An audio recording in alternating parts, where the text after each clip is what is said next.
Monsieur le vice-président, vous connaissez l'attachement du groupe Métropole Avenir au sujet qui touche les sièges anciens ou nouveaux de notre établissement.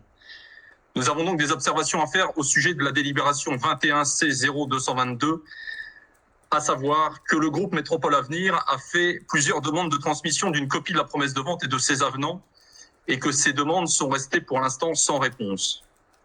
Dire aussi que plusieurs délibérations sont ou seront à l'avenir attachées à cet acte important.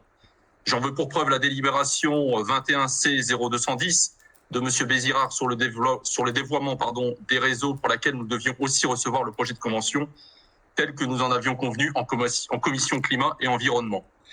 Sauf erreur de ma part, il me semble que nous n'avons pas reçu aujourd'hui cette convention.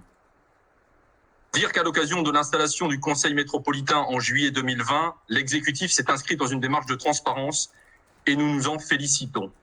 Alors, pourquoi ne pas vouloir nous communiquer les documents demandés? Je me permettrai de vous rappeler la jurisprudence de la CADA, la Commission d'accès aux documents administratifs, qui a émis de nombreux avis en ce sens, précisant que les actes notariés sont communicables dès lors qu'ils sont annexés aux délibérations des conseils municipaux ou des EPCI. Si je me permets cette information, c'est parce que la CADA a rendu en 2016 un avis concernant la commune d'Herly, que je connais bien. À cette époque, des administrés ont soulevé le moyen de la non-transmission des documents pour attaquer des délibérations du conseil municipal auprès du tribunal administratif.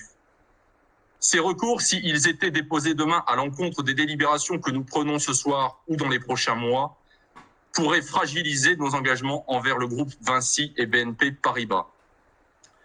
Dire que notre groupe avait à l'époque déjà indiqué que des modifications du PLU étaient nécessaires pour permettre l'obtention des autorisations administratives et qu'elles impacteraient le calendrier, c'est ce que nous constatons malheureusement aujourd'hui.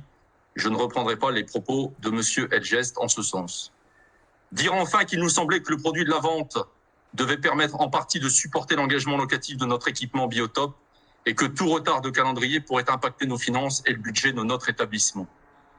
Alors sur un dossier aussi important, je vous remercierai, Monsieur le Vice-président, de bien vouloir nous confirmer que ces documents nous seront rapidement envoyés. Merci, Monsieur le Président.